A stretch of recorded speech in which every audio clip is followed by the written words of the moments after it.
बोले ना दाने दाने पे लिखा है खाने वाले का नाम কার হাঁড়িতে যে কার চাল আছে। তাহলে চলো শুরু করি আজকের ব্লগটা। হ্যালো ফ্রেন্ডস, গুড মর্নিং, তার সাথে হ্যাপি নিউ ইয়ার। কেমন আছেন তোমরা সবাই? আশা করি তোমরা সবাই ভালো আছো, আমিও ভালো আছি। চাল পাঠিয়েছে আমার মা, বিভিন্ন ধরনের চাল, যেহেতু শীতের দিন এসেছে। কিছু লাল চাল, কিছু বিরোইন, কিছু কালি জিরে চাউল, সেগুলো পাঠিয়েছে বিভিন্ন ধরনের খাবার জন্য। যেহেতু শীতের দিনে পিঠা পুলি এই সেই খাওয়া হয়, তাই মা বিভিন্ন ধরনের চাল পাঠিয়েছে। ভাবলাম আজকে একটু বিরুইন ভাত করে নিই।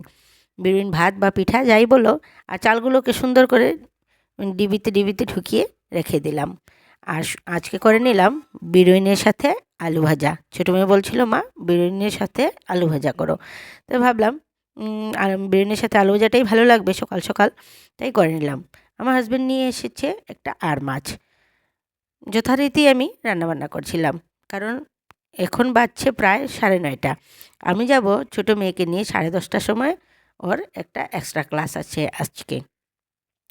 ছোটো মেয়েকে নিয়ে যাব মানে বড় মেয়েকেও নিয়ে যেতে হবে। তাই আমি যথারীতি রান্নাবান্না করছিলাম, কারণ সব রান্নাবান্না তো আর 10:30টার ভেতরে হবে না। তাও আমি যতটুকু সম্ভব আমি একটু করে রেখে যাচ্ছিলাম, বাকিটা এসে পরে করব। কারণ আস্তে আস্তে লাঞ্চ টাইম হয়ে যাবে, তখন সম্পূর্ণ রান্নাবান্না করতে গেলে অনেকটাই লেট হয়ে যাবে। তাই ভাবলাম আর মাছটা রান্না করে যাই, বাকিগুলো এসে পরে করে নেব।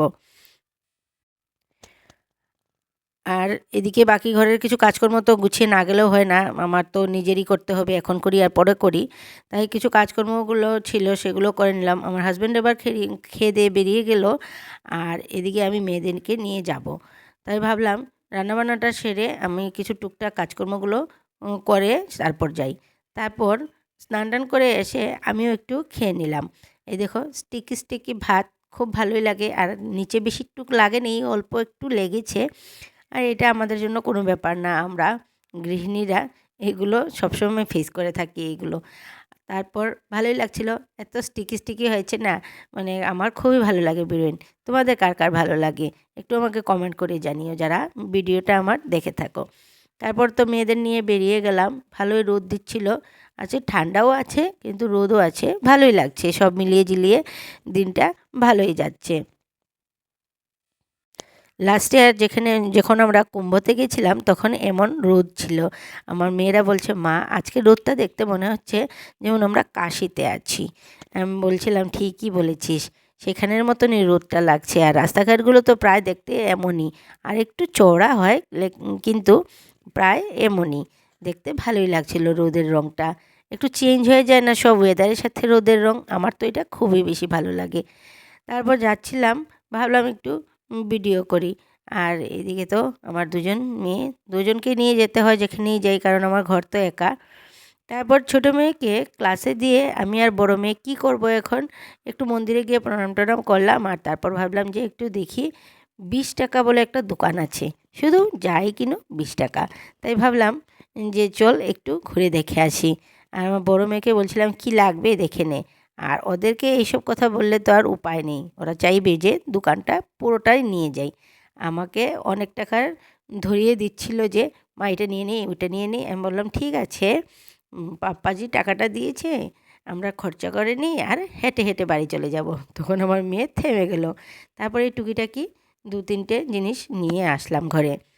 ঘরে আসবো কি, ক্লাস থেকে বেরিয়েই আমার ছোটো মেয়ে বলছে চলো মা মামা বাড়ি চলে যাই। এক তো 31 ডিসেম্বর, মানে পিকনিক করার দিন।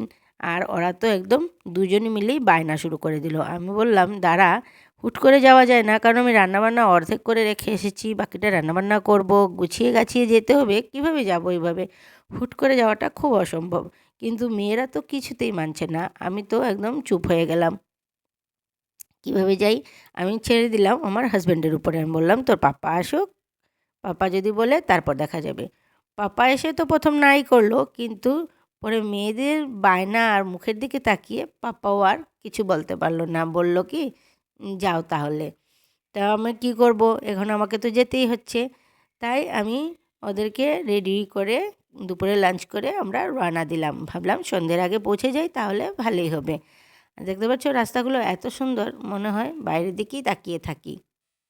পড়েছি বাবার বাড়িতে। আর তো ঠান্ডা কাকে বলে এখানে দেখব। এত ঠান্ডা হয় এই জায়গায়, জ্যাকেট পরে আসতে হয়েছে কারণ এই জায়গায় খুব ঠান্ডা।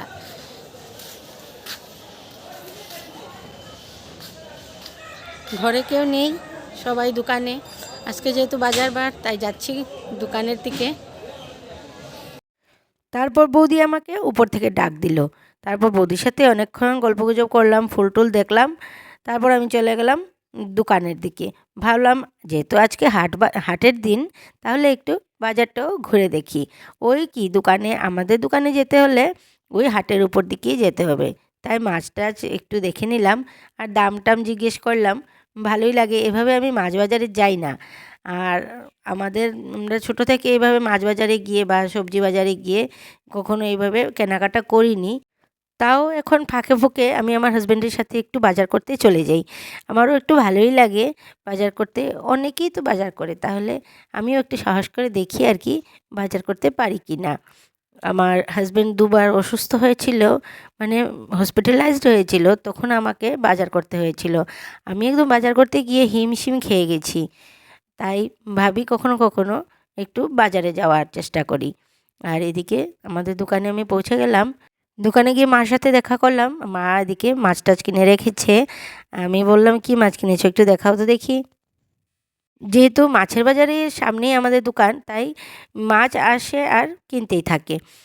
3-4 আইটেমের মাছ কিনে নিয়েছিল। আমি তোমাদের চিংড়িটাই দেখালাম আজকে, কারণ তার সাথে কিনেছিল রুই মাছ, তারপর আর মাছ আর কাংলা মাছ, যেটাকে আমরা ফলি মাছও বলে থাকি। অনেকগুলো মাছই কিনেছিল। আমি বলেছি আজকে আর মাছটা আর রান্না করো না, আমি সকালে আর মাছ খেয়ে এসেছি, চিংড়িটা রান্না করো। আর আমাকে রুই মাছ এভাবে দেবে না, ভাজা করে দিয়ে দেবে, কারণ রাত্রেবেলা ততটাও খাওয়া যায় না। আর দেখতে পাচ্ছ এমন ঠান্ডা, আমার মা আর আমার ছোটো মেয়ে মশারির ভিতরে চাদর বাইরের দিকে লাগিয়ে বসে মোবাইল দেখছে। আর এদিকে খাওয়া দাওয়া শুরু হয়ে গেছে রাতের। আর এখন আমি খাচ্ছি বাউশ মাছ ভাজা, আর এদিকে চিংড়ি মাছের মাথার বড়া। আমার এভাবে নুন কাঁচা লঙ্কা দিয়ে শুকনো শুকনো মেখে খেতে খুবই ভালো লাগে। ভাজার টেস্টটা পুরোটা পাওয়া যায়। ডালের সাথে খেলে ভাজার টেস্টটা তেমনভাবে পাওয়া যায় না। তাই আমি এভাবে সাদা ভাতের সাথে ভাজাগুলোকে খাই কাঁচা লঙ্কা দিয়ে। আর এদিকে আরেকটা মাছ ছিল, ওই যে পোনা মাছ বলে, সেগুলোকে কী নাম আমি জানি না। বিভিন্ন ধরনের মাছের ছোটো ছোটো যে হয় সেই মাছগুলো, এগুলো খেতেও আমার খুব ভালো লাগে ধনেপাতা কাঁচা লঙ্কা দিয়ে। আর বাকি তো মানে চিংড়ি মাছ ছিলই। তাহলে খাওয়া দাওয়া তো এবার আমরা সবাই করে নিলাম। এত ঠান্ডা এখানে, মানে যে থাকে সে জানে, আর যারা এসেছে তারাই জানবে। এত ঠান্ডা বলার মতন নেই। অ্যাকচুয়ালি পাহাড়ি এলাকা তো খুব বেশি ঠান্ডা হয় এখানে। হয়তো আবার নিউ ইয়ার শুরু হয়ে যাবে, অ্যাডভান্সে হ্যাপি নিউ ইয়ার বলে রাখি। আজকের মতন আর এইটুকুই। তোমরা সবাই সুস্থ থাকবে, ভালো থাকবে, টাটা বাই বাই। দেখা হচ্ছে আবার নেক্সট কোনো ব্লগে।